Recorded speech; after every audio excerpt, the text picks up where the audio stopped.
लिंब झेलू एक लिंब झेलू बाई, दोन लिंब झेलू, दोन लिंब झेलू बाई, तीन लिंब झेलू, तीन लिंब झेलू बाई, चार लिंब झेलू, चार लिंब झेलू बाई, पाच लिंब झेलू, पाचा लिंबाचा नवरा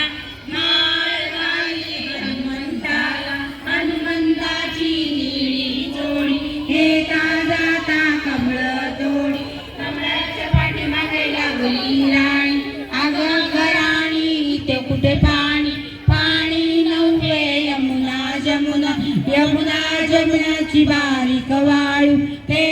खेळे चिलारी बाळा, चिलारी बाळाला भूक लागली, सोन्याच्या शिंपल्याने दूध पाजले, पाटावरच्या शिंकणीने तोंड पुसले, निजले निजले चिलारी बाळा,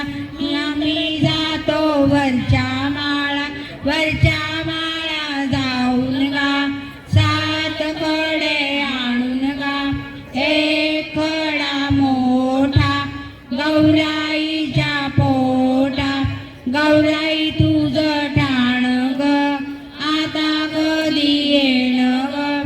आता येईल चैत्र मास, चैत्रा चैत्रा लवकर ये, हात घालीन हस्ताला, देव बसवीन देवाऱ्या, देवाऱ्याच्या चौकटी, उठता बसता संकष्टी, अक्कण माती चिक्कण माती, अक्कण माती चिक्कण माती, अशी मग म्हणावा, असा खडका सुरेख बाई, जातले ओवाव, असं जात सुरेख बाई, करंजा कराव्या, सुरेख बाई करंजा कराव्या, अशा करंजा सुरेख बाई तबकी मांडाव्या, असं तबक सुरेख बाई शेल्यानं झाकावं,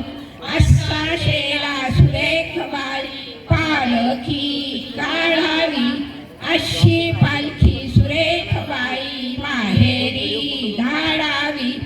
असं माहेर सुरेख बाई खेळाया मिळत, असं सासरद्वार बाई कोंडोनी मारीत. आता आपण ऐकणार आहोत नंदा भावजयांमधला गोड संवाद. नंदा भावजया.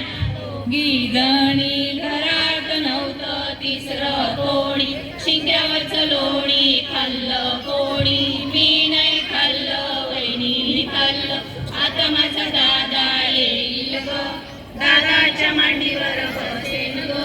वहिनीच्या चाड्या सारेन ग, आता तुझी बायको चोरटी,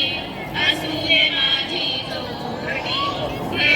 काठी नाग काठी, घराघराची मोशी मोठी. नैवेद्याला तर आपण भरपूर पदार्थ करतो, पण इथे हरीच्या नैवेद्याला जिलबी केलेली आहे.